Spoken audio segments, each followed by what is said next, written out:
আল্লাহ বললেন আল মুমিন, আমার আরেকটা নাম হচ্ছে আল মুমিন। আল মুমিন মানে হচ্ছে নিরাপত্তা দানকারী। আমাদের নিরাপত্তা দেয় কে? অনেক সময় এরকম হয় না যে অনেক সিকিউরিটি দিয়ে রাখছে, কিন্তু স্নাইপার দিয়ে এমন ভাবে গুলি করছে একেবারে বড় সাহেবের মাথায় যে গুলি লাগছে, আছে না নাই? এখন সবাই মিলে বডিগার্ডের ধরে, যাই বেটা বডিগার্ড, এত টাকা দিয়ে বডিগার্ড রাখছি, আমাদের স্যারের মাথায় গুলি লাগলো কিভাবে? তো বডিগার্ড বলে, আপনার স্যারের বডি তো আছে, এই যে বডি নিয়ে যান। আমি তো রুহু গার্ড না। রুহু গার্ড হচ্ছে একজন, চিল্লায় বলেন তিনি কে? আমার ভাইরা, দুনিয়াতে টাকা হলে বডিগার্ড মিলে, কিন্তু রুহু গার্ড মিলে?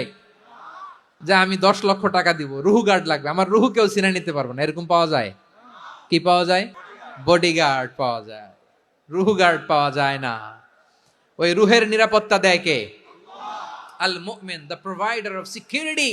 তিনি নিরাপত্তা দেয় তার নেককার বান্দাদেরকে, দুনিয়াতে নিরাপত্তা দেয়, আখিরাতেও নিরাপত্তা দেয়।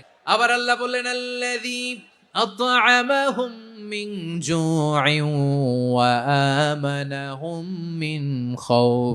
তিনি এমন সত্তা যিনি ক্ষুধা লাগলে তোমাদেরকে খাদ্যের ব্যবস্থা করে, আবার ভয়ের সময় তিনি তোমাদেরকে নিরাপত্তার ব্যবস্থা করে।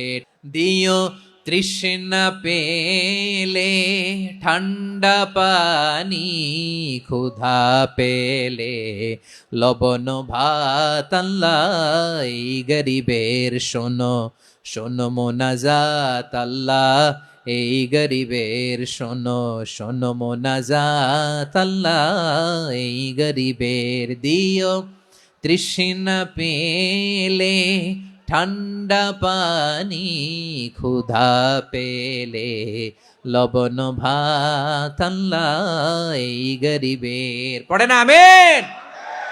আমরা যখন বিপদে পড়ি নিরাপত্তা দেয় কে? সাগরের তুফানের ভেতরে পড়ে যখন আল্লাহর কাছে ফরিয়াদ করি, আমাদেরকে বাঁচায় কে? বিমানের ভেতরে যখন বিপদে পড়ি, যখন আল্লাহর কাছে সাহায্য চাই, বাঁচায় কে? কঠিন বিপদের মুহূর্তে আমাদেরকে সিকিউরিটি দেয় কে? সে আল্লাহ বললেন আমার আরেকটা নাম হচ্ছে আল মুমিন, আমি নিরাপত্তা দেই।